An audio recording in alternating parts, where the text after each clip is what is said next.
Podemos? Pronto.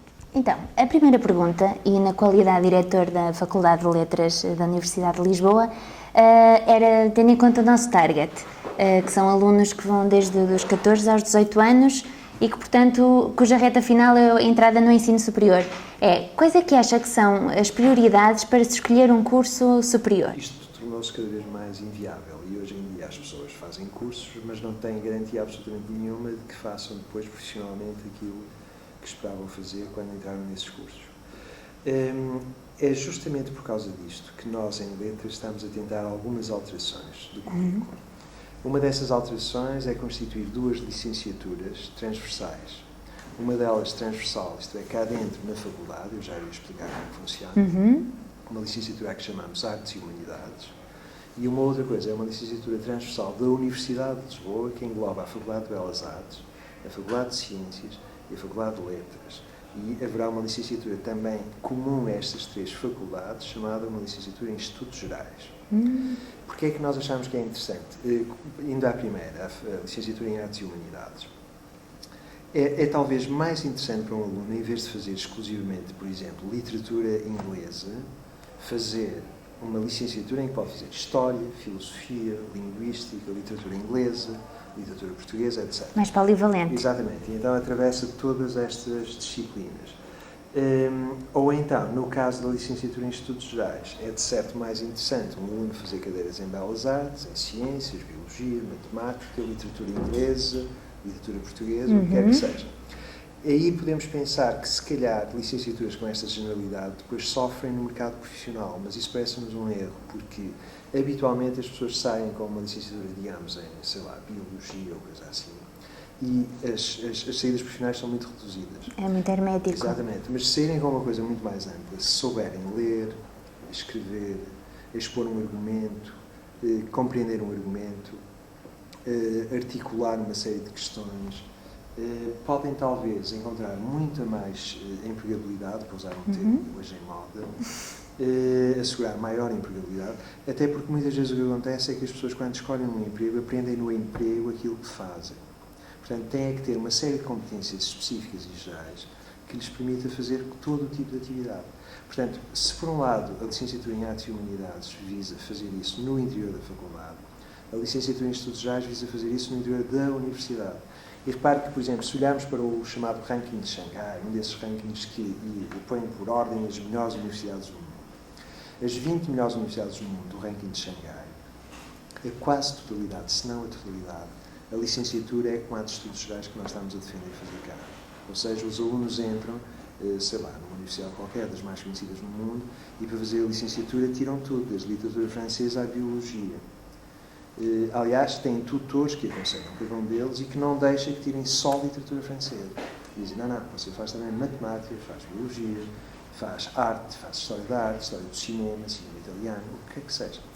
Portanto, essa é uma grande alteração que nós queremos introduzir, Pois, embora isto tenha grandes dificuldades. Era o que eu lhe ia perguntar, isto é uma novidade a nível de ensino em Portugal, porque não, os cursos costumam ser herméticos, ou é uma coisa, sei-se, com os cursos têm uma nomenclatura e é aquilo que a pessoa fica habilitada ou supõe-se que sabe. Exatamente. Não é tão geral. Aliás, na Europa, neste momento, isto também é inédito na Europa, porque neste momento penso que na Europa há um caso recente na Universidade de Amsterdão, mas eu não conheço muitos outros casos na Europa. Pois. Exato. Embora noutros lugares, por exemplo, nos Estados Unidos, isto seja completamente trivial. Nós não estamos propriamente a inventar nada de muito especial.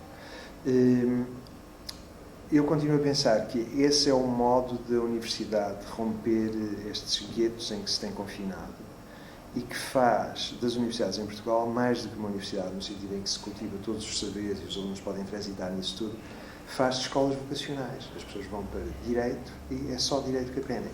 Aliás, repare também, as pessoas fazem Direito e Medicina e depois, quando estão a fazer as suas atividades profissionais, descobrem que deviam ter estudado Ética ou deviam ter estudado qualquer outra coisa que não estudaram.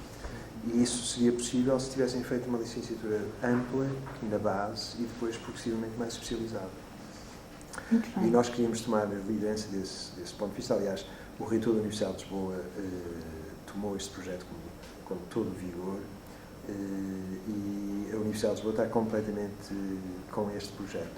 Eu há bocado disse que isto é difícil de inovar porque, por vezes, não é muito claro outros organismos que tutelam a atividade universitária em Portugal, perceber as virtualidades e as vantagens. Pois, é uma inovação, não é? Exato, portanto tem-de-se fazer uma pedagogia continuada de que isto é um bom modelo, é uma coisa que deve ser feita. Para além disso, a faculdade é uma escola de referência das humanidades em Portugal. Era a pergunta que eu lhe ia fazer. Qual é a diferença ou quais são as mais-valias de um aluno escolher a Faculdade de Letras e não outra instituição, além deste novo modelo pedagógico que estão a adotar? Bom, nós também fizemos uma outra coisa para além da inovação destas duas licenciaturas, e claro que são licenciaturas que têm, por exemplo, ainda voltando só muito rapidamente Sim. Cada uma delas tem um tronco comum. Um terço das cadeiras são obrigatórias. Isto é, dentro de um terço das cadeiras, algumas têm de ser obrigatórias. Eu tenho aqui a lista.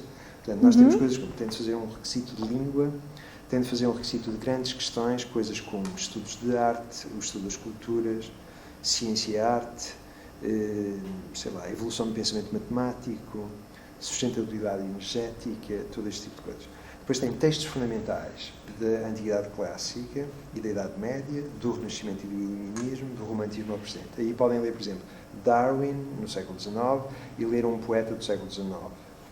E ler um filósofo do século XIX, Darwin, Nietzsche, o que quer que seja. Depois finalmente, tem uma coisa que é instrumentos, que tem a ver com lógica, prática da redação e argumentação, edição de textos, geometria descritiva, desenho, está a ver? Pronto.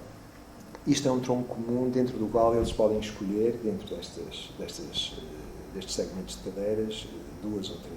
De acordo com os gostos Exatamente. deles. E tem um tutor que ajuda. Portanto, para além disto, depois é tudo opcional. Eles constroem o seu percurso académico, no fundo. Desde que seja variado.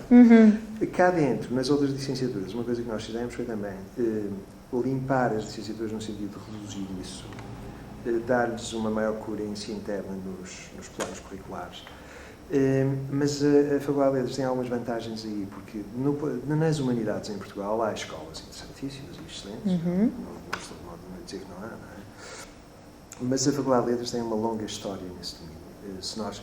Agora seria um bocado cansativo eu começar a dizer o nome das pessoas que foram cá professores, sei lá, desde o António José Saraiva, o Vitorino Nemésio, etc. Poderíamos começar a desfiar muitos nomes, não vale a pena. Mas há muitos domínios em que nós somos uma escola, a escola de referência em Portugal, e desse ponto de vista eu penso que cá faz-se em vários domínios aquilo que mais avançado se faz em Portugal.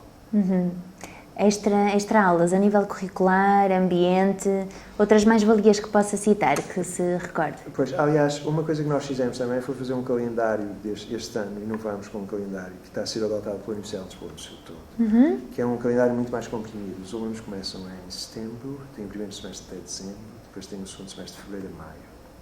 E fizemos também um terceiro período, que é uma escola de verão, em que os alunos podem fazer cadeiras que não conseguiram fazer durante o ano letivo, ou outras cadeiras opcionais, cursos livres, etc. Portanto, esta compressão do semestre, compressão que está dentro dos requisitos de Bolonha. De Bolonha. Mas essa compressão do semestre criou cá dentro uma maior densidade de circulação, e subitamente a escola começou a ter de novo os seus alunos em permanência na instituição. Se associarmos a isso algumas iniciativas que estamos a tomar, por exemplo, a aumentar o horário da biblioteca e tentar fixar cá as pessoas, eu penso que há uma mudança real também no modo como os estudantes veem a instituição. E desse ponto de vista, acho que é um sítio neste momento agradável e para se vir estudar. Exatamente.